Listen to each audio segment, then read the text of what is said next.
next comic. Give it loud for everybody for Anthony Eugenio. We're gonna have the next comic. Very funny. Wayne Russell, everybody. Welcome to the Open Mic Pain with Anthony and Wayne podcast.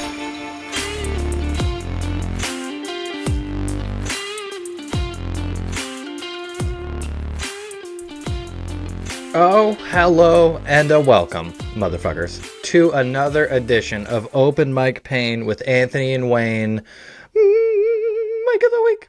And we are going to review this week a beautiful mic that we want to try in Salem, Massachusetts called The Witch's Brew. How you doing, Wayne? I'm doing awesome. I'm really excited. We've been talking about this mic for a very long time, and tonight we finally get to do it. So I'm excited. I'm really excited. I'm pumped. Yes, so this is a mic that I read on the Facebooks that they pay 25 cents. So our first paid gig tonight, which is going to be fantastic. Finally get my wife off my back, show her that this is leading to some dividends and all that. They also are in Salem, Massachusetts at a place called Witch's Brew. And I have a joke about a fucking witch. So that's going to be really nice to throw that in there. I'm going to open with that one. What are you going to do tonight? I'm going to stick with the same joke I've been doing for the last month. I'm going to try it out tonight in a different market. This is quite a ways off the beaten path of where we've normally been, so I'll give it a shot and see how it does. Yeah, that's exciting. This is one place that before we go, I have no idea who's going to be there. Like when I go to any of the other ones, I'm like, yeah, I got an idea of who the comics are going to be up and all that, and you know whether it's going to be better or worse of a show. This, who the fuck knows? I've never met the host. It says her name's Allie. And yeah, haven't met anybody there. Yeah, so I don't think. We were initially going to go up to 603 Bar in Manchester, and I found out pretty last minute that they canceled it. So we were scrambling to try to find somewhere to go tonight, and it was between this and another. I can't remember the name of the other one at the moment, but I think it was the Middle East, but we couldn't go to the Middle East for timing wise because they're both on Wednesday. So yeah, I think that was the one. Yeah. So I messaged Allie, the host, and I said, "Hey, here's our situation. We're both an hour away. We're not going to be able to leave and get there for list. What are the chances that we're going to be able to get on the list if we actually come down?" And she said, "Just give me your names. I'll put you on. I'll make sure you're on like between 10 and 15 or whatever." So I'm pretty hopeful about that. Hopefully she sticks to her word, which I'm sure she will. She wouldn't say it if she wouldn't rather. So it's nice to not have to worry about rushing down there. Obviously, we're going to try to leave on time. For me, my wife gets out of work a little later, so on Wednesdays. So it's going to be still going to be a little bit of a rush to get down there, but it's nice knowing that she has our back to get up on stage. Yes, she is who I notice the most as a host on the Facebook groups, at least. She tends to give, I think, like the best intro to her mic. Like she's like a loving mic where we all are friends, and I pay you 25 cents and blah, blah, blah, blah, blah. And just makes you want to try it because it seems like a pretty cool place. It does. It does. And the hour drive doesn't seem as daunting when you have somebody that's as excited about their mic or what they're presenting to the comics as she does. So I'm sorry, go ahead. No, I said, yeah, we'll fucking see. Maybe she sucks. I don't know. I haven't seen her yet. So what are you doing tonight? You mentioned the witch joke, which I know very well, as I'm you were there. A silent part of it. I always so I have a story about I won't give away too much, but I was fondled by a witch at a Chili's. That's as much as I'll say, but that's the basis of the bit, and it's a true story. And Wayne, it happened to me in college, and Wayne happened to be fucking there. He actually put my number into a literal witch's phone, which is like the worst fucking thing you could do. Which I think you need to add that into the bit. I think you could add that because that was the best. The next week when you got the call from her going, "Are you coming to Chili's?" Yeah, she did. One of the best things ever. And I thought about going. She paid for my ribs. I'm telling you, it was fucking fantastic. But But yeah, so I'm going to do that bit, and that's about a 2-minute chunk. So it's going to be a good portion of my set will be the witch bit. And then I'm going to go into prison economics and my sober California. So those will be the ones I'll be working on tonight. I love doing the witch bit because I've done it outside of here, but I really think that hopefully this place will get a better pop on it since it's fucking Salem. I mean, how could you not? Yeah, absolutely. Yeah, absolutely. It always does pretty decent. I love that. I mean, maybe I'm partial because I was there. And a true story is always funnier than a made-up story, and I know that is 100% true, which makes it that much funnier for me. But I think you'll do all right with it. So, Yeah, I've noticed that all the bits that I tend to use, like stuff that will go into my rotation, not just stuff that's in my joke book, are either true stories or stories derived from true conversations, which I think are always the best ones. Like I am at some point. I don't know if I mentioned it yet on the podcast, but I have a bit called Ghost Socks.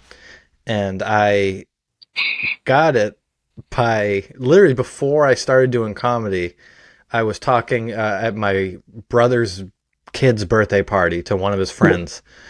And this premise just came out naturally in the wild, and it's a ridiculous premise. And one of my brother's friends, Evan, what's up, Evan, found out we were doing the podcast and said, when are you going to do Ghost Socks? And I was like, what the hell are you talking about? And I realized that conversation, and I quickly realized that it was hilarious. So I put it into bit form, and I got to figure out how to get it out, but that's going to be tried soon as well. it's funny how that works because my Dick Talk bit that I've been doing came from a very similar situation, but it was at work where I had watched that video on lunch or something, and I went back into the office and I was like, "Hey, I just saw this guy," and I just told the story, and essentially what my whole setup on stage, everything on stage is. But I just went on this rant, and I kept that in the back of my head. That was well before we started doing stand-up. But it was something that was in the back of my head, and it's transformed into what I'm doing. So it is funny how everyday experiences or everyday conversations can turn into, or often do turn into, what you say on stage.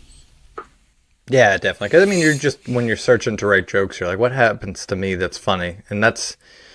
We'll talk about it on a separate How to Write Jokes series that we're gonna put out. But the idea of where you draw inspiration from for material is so personal, obviously, because there are absurdist comics that pull shit out of literally carnival-like craziness, and there are people that pull stories directly true, and then there are people that take true events and they insert punchlines to go for it. So to me, that seems to be the easiest, as I'm always drawing from real life. Like the first joke I ever wrote that worked, that I call Wife, that you definitely know while I close with it quite a bit. That one is a real conversation that happened between me and my wife, verbatim basically of how it happens in the joke. And that's how I knew it was going to be a good joke.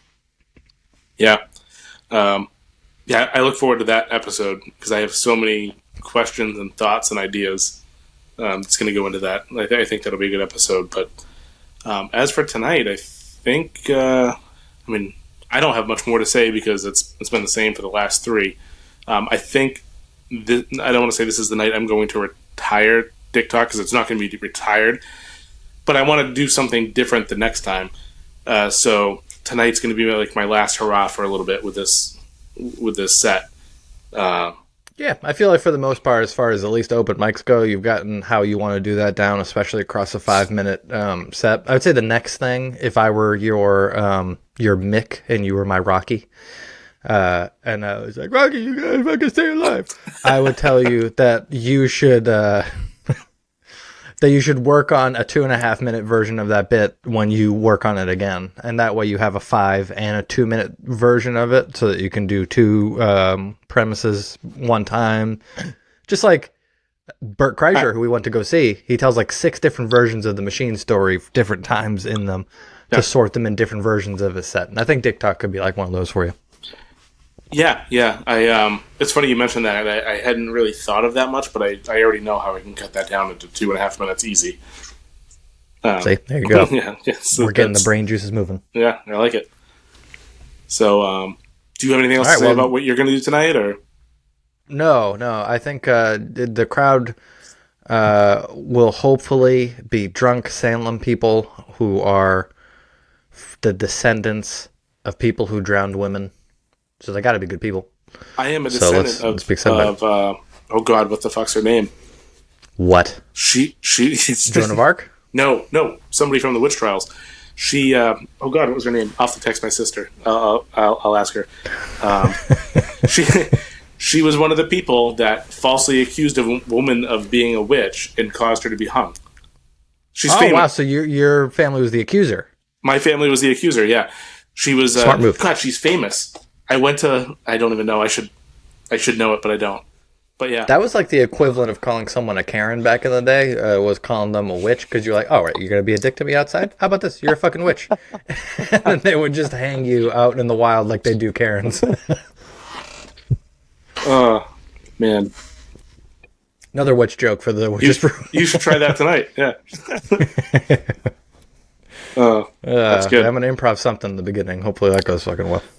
I'm gonna find out what the name is, and I'll tell you on maybe next week's open mic, mic of the week rather.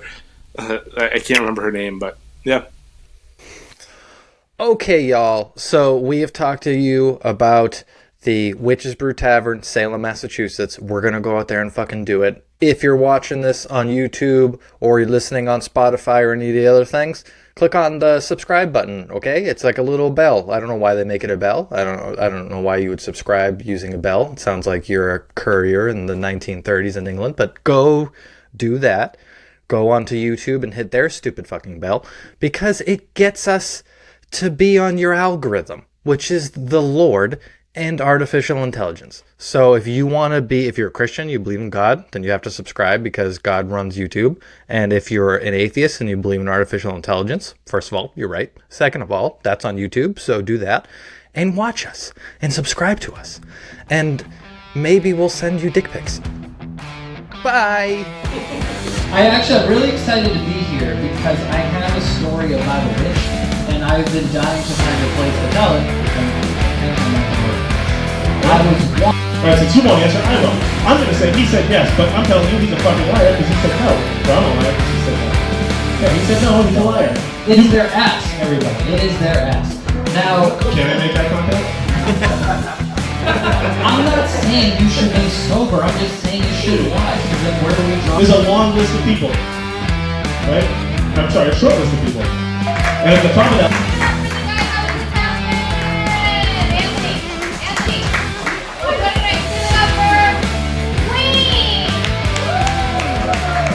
Oh, hello everybody and welcome back to an open mic pain with Anthony and Wayne on location at the Witch's Brew Tavern. I think that's what it is, yeah. Yeah, tavern. There in Salem, Massachusetts. And this one was one we were planning on going to another open mic before and they canceled. So we found another one.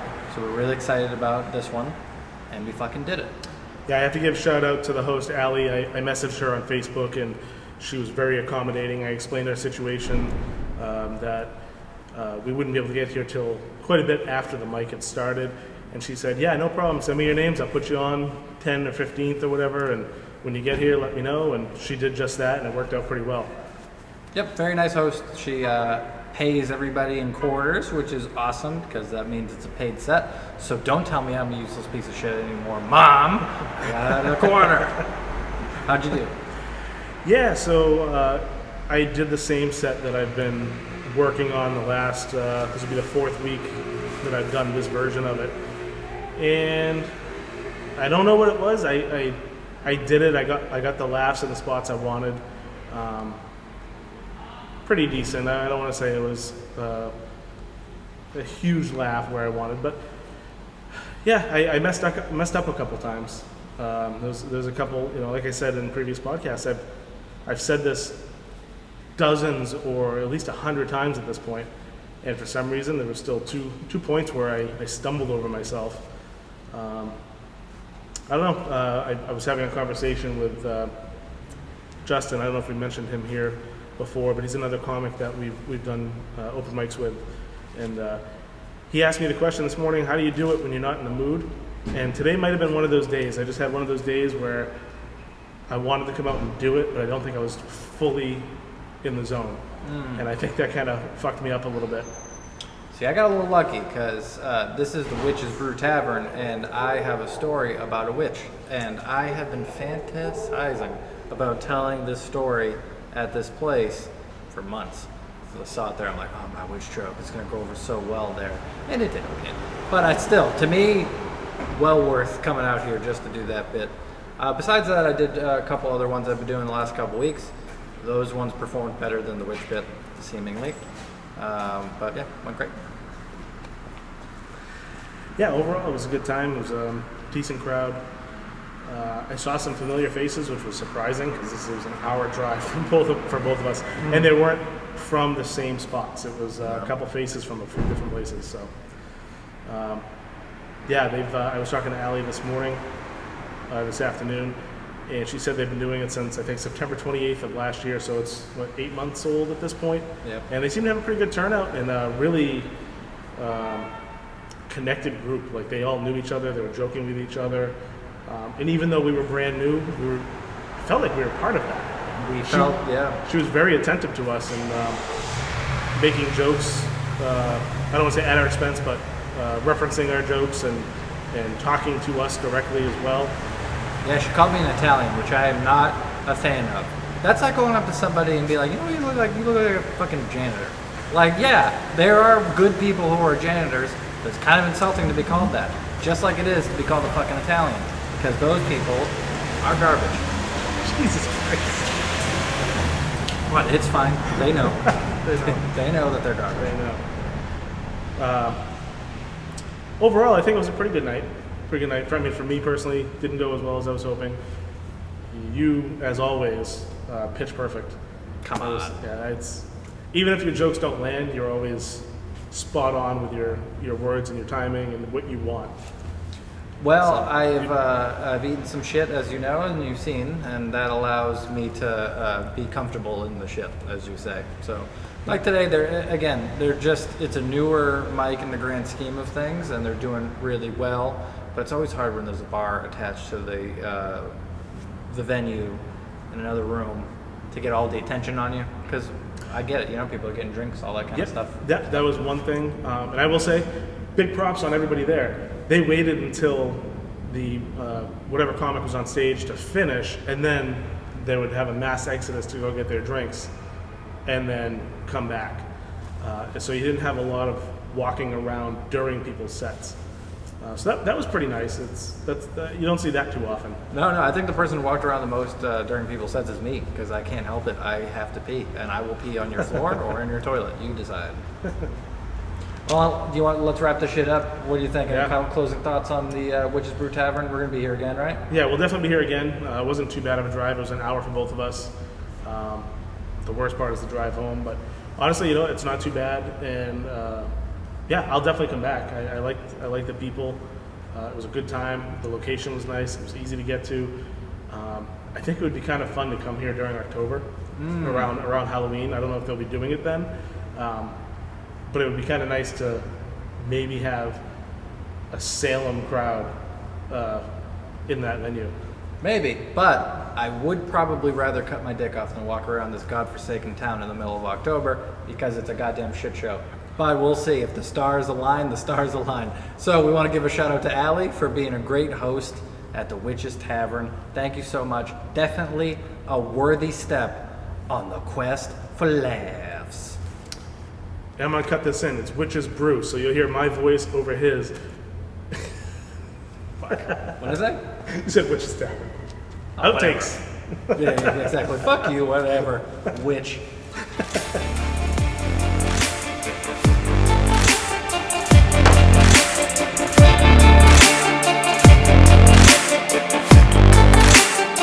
Alright, so 2 more answer. I know. I'm going to say he said yes, but I'm telling you he's a fucking liar because he said no. Or I'm a liar because he said no. Yeah, he said no and he's a liar.